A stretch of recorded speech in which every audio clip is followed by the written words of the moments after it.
So let's have a quick look at the mAudio demo applications. We'll start by looking at mAudio demo, which is a Windows Form application. And you can see here that I've got it selected as the startup project for the mAudio solution. If you look on the left here, you'll see a menu of all the various demos that are offered by the mAudio demo application. We'll only look at a few of them. Let's start by looking at audio file playback. If I double click here, it opens up the audio file playback demo on the right. So I can select a file, and then if I want to, I can choose which output driver model to use. And we'll talk more about these later in the course.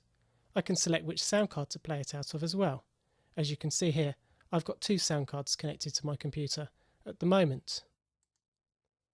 When I start playing, you'll see that it draws the waveform of the audio as it's playing in this control here.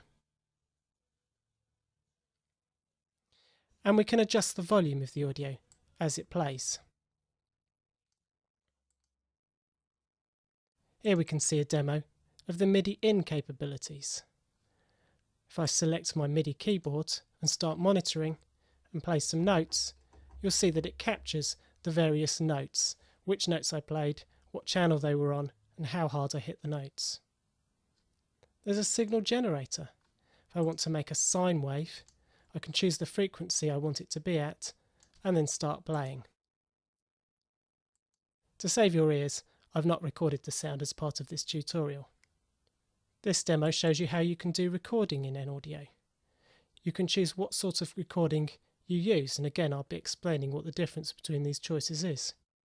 If we start recording, it will record for up to 30 seconds and then allow you to play back the file that you've recorded from here.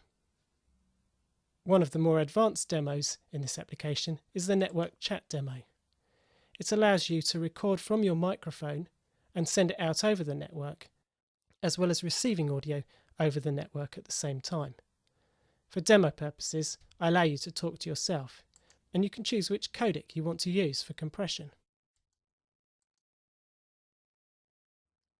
mAudio also includes a WPF demo. Now actually, for most things, it doesn't really make any difference whether you're using WPF or Windows Forms. But this demo does include some visualizations in WPF. So if we run this,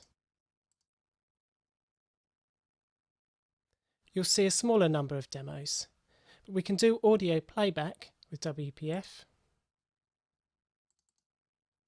Here you can see we're drawing the waveform using WPF polylines.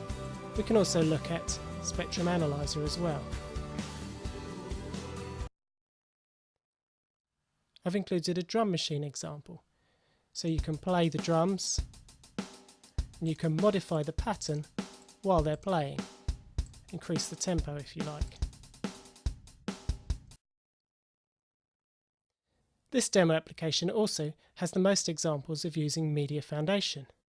So here we can enumerate all of the Media Foundation transforms that are currently installed on our computer. This allows us to try playing anything using Media Foundation. Media Foundation allows you to play from a URL as well as from a file on your computer. And here we can use any of the Media Foundation encoders on our computer to encode some audio files. So you can see here that my version of Windows has got an AAC encoder, Windows Media Audio encoders, and MP3 encoders. You don't actually have to download the mAudio source code to run the demos. You can download the demos directly from the mAudio website. But it's useful to look at the source code because it shows how the demos work and will give you ideas for how you can create your own code using mAudio.